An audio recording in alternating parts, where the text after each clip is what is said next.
welcome back to another episode of Lessons Learned.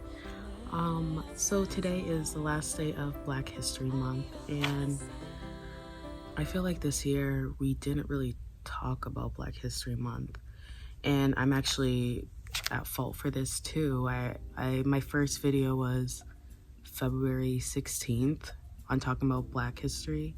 So, there's a lot going on, which I understand, but that's not any excuse.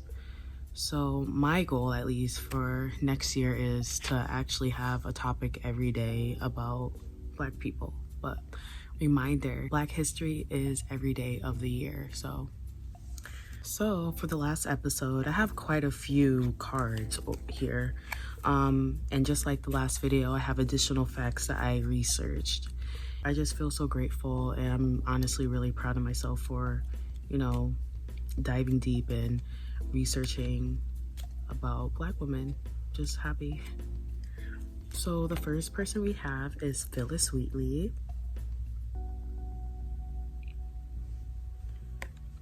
After being kidnapped from West Africa as a child and taken to Boston on a slave ship, Phillis Wheatley landed in fortunate circumstances, servitude in a Boston family that treated her well and encouraged her education, in which she was able to cultivate her natural gifts for verse and language.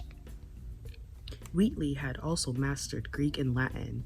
Many of Wheatley's subsequent poetic works, written in the English neoclassical style, were published in poems of various subjects, religious and moral, in 1773. After death, she became a potent symbol of Black intellectual accomplishment in the battle against slavery. So other facts I found were she was the first woman to publish a book. Her poems were mainly about religion, death, and her African American heritage, which, Phillis was actually named after her slave ship that brought her to America. So that's great. One thing that I thought was really cool was she was a really fast learner. So she learned English, Latin, Greek, and English literature. The Bible was her favorite book. After 18 months in America, she started reading the Bible. Like, what? So next, I have Ethel Payne.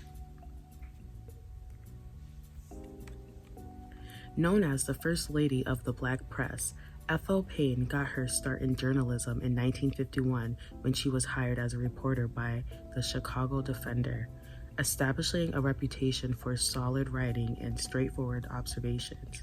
Payne moved to Washington, D.C. and covered the nascent civil rights movement for the Defender. One of the first Black women accredited to the White House Press Corps, Payne, in the words of one colleague, asked the questions we should have been asking. Payne's years of civil rights coverage earned her an invitation to the Oval Office to witness President Lyndon Johnson's signing of the Civil Rights Act of 1964. In the mid-1960s, she turned her international affairs. In 1972, she became the first Black commentator employed by the National Broadcast Network, which she was hired by CBS. So, additional facts. In 1948, she left Chicago and worked for the Army Special Services Club in Japan. And she started to write in her journal about how African American troops were getting treated. The next person I have is Toni Morrison. Through her imagination and power as a storyteller, Toni Morrison has become one of the most honored of modern writers. She received a Nobel Prize in Literature in 1993. Quote, "I think long and hard about what my novels should do. They ought to identify those things in the past that are useful and those things that are not, and they ought to give us nourishment," says Morrison, whose memoir characters are built out of her experiences growing up as a Black woman in a predominantly white society. Born Chloe Anthony Wofford in Lorain, Ohio, Morrison studied at Howard and Cornell universities before becoming an English instructor and an editor for the Random House in New York.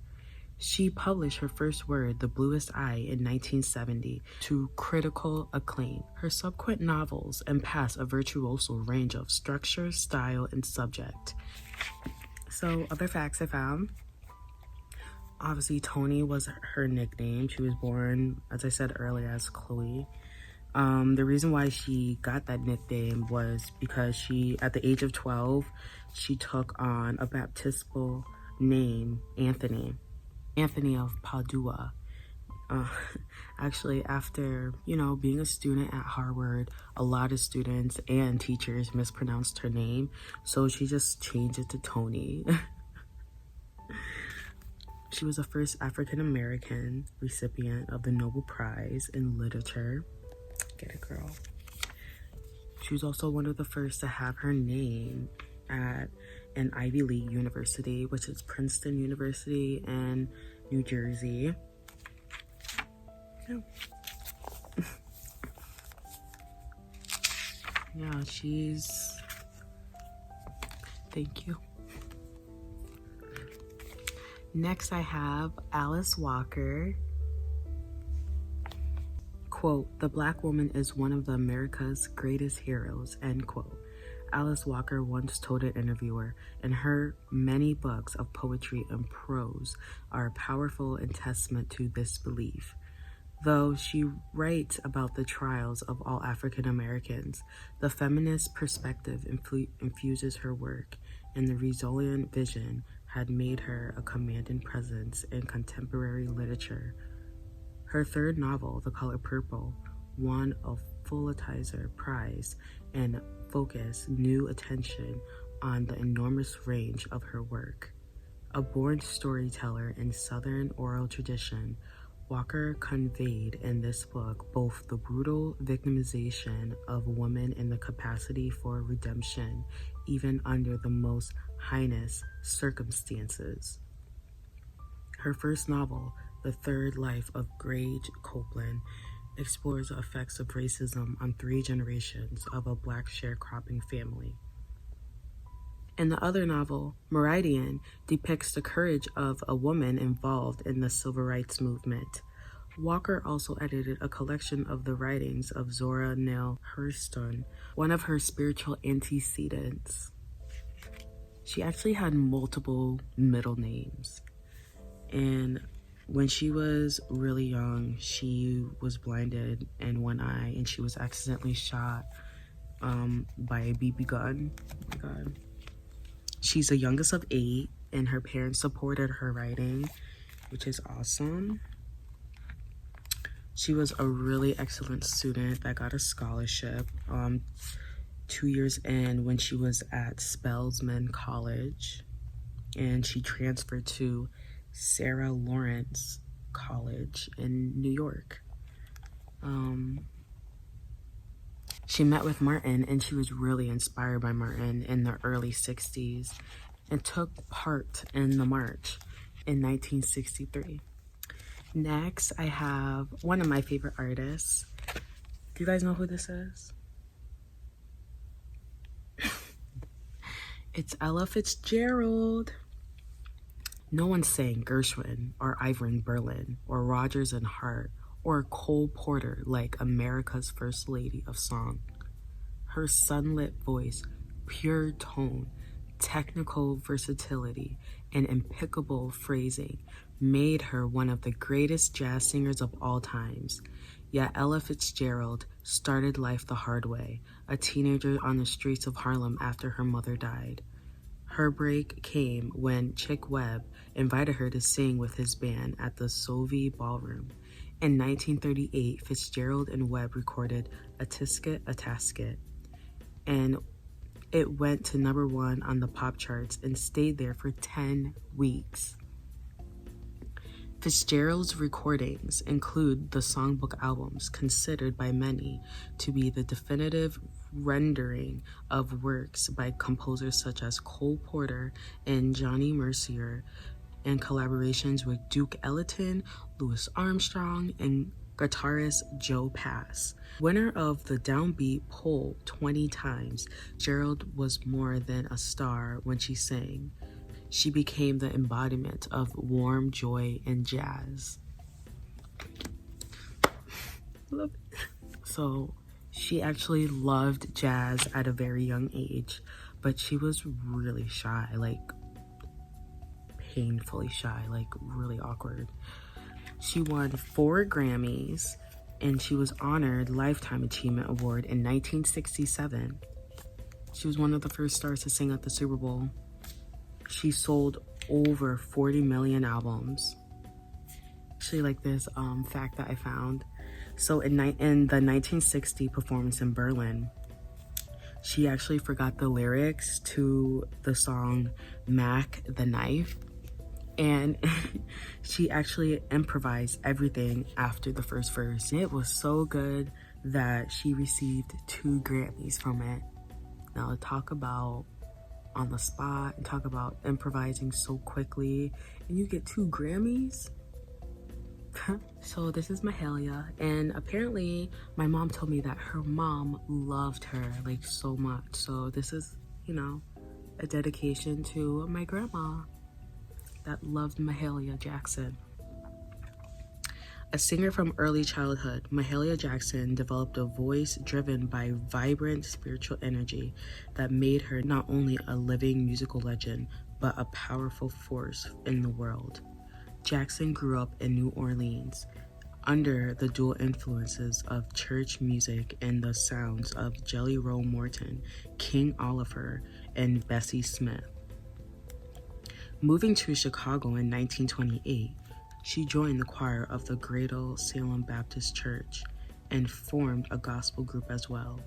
As word spread about her wondrous voice, invitations came from the African American churches nationwide. She stirred audiences at the civil rights rallies throughout the 1950s and early 1960s, particularly with the music she made at the 1963 March on Washington before Martin Luther King Jr.'s famous speech and at the King's funeral. Jackson was a powerfully expressive, passionate singer.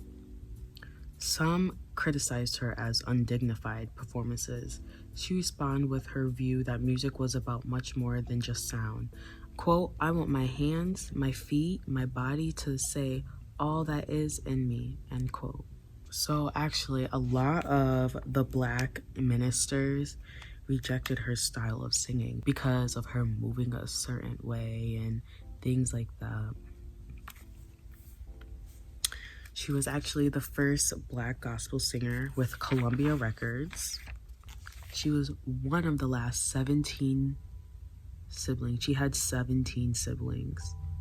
She was also the only woman of color at the founding conference of the United Nations, and I believe it says 1945. Mahalia, thank you. So, last but not least, this is actually the woman on the cards. And this is Nannie Helen Burroughs. Quote, "We specialize in the wholly impossible," end quote, was the motto of the National Training School for Women and Girls in Washington, D.C., which Nannie Helen Burroughs opened in 1901. Tough-minded and outspoken, Burroughs was ahead of her time, both potent of the literal and figurative beauty of people of color, and as African-American feminists who refused to rank one form of discrimination over another. Now, she was one of the first honorary members to be inducted into the Delta Sigma Theta. She was never married because she was so dedicated in, getting the education and, working for what was right for African Americans. There was this quote that I found and I love it because it's so true. This is what she said: "To struggle and battle and overcome and absolutely defeat every force designed against us is the only way to achieve." So there we have it, everyone. I hope you enjoyed this, and I definitely learned a lot. I'm very grateful and the African American that took the steps to do what was right, and I'm encouraging a lot to do more for the community and to gain awareness so everyone can learn and be more mindful beings. I hope you enjoyed the video. If you do have a lesson you would like to share, email me at learnedlessons2020@gmail.com. Bye, see you in the next video.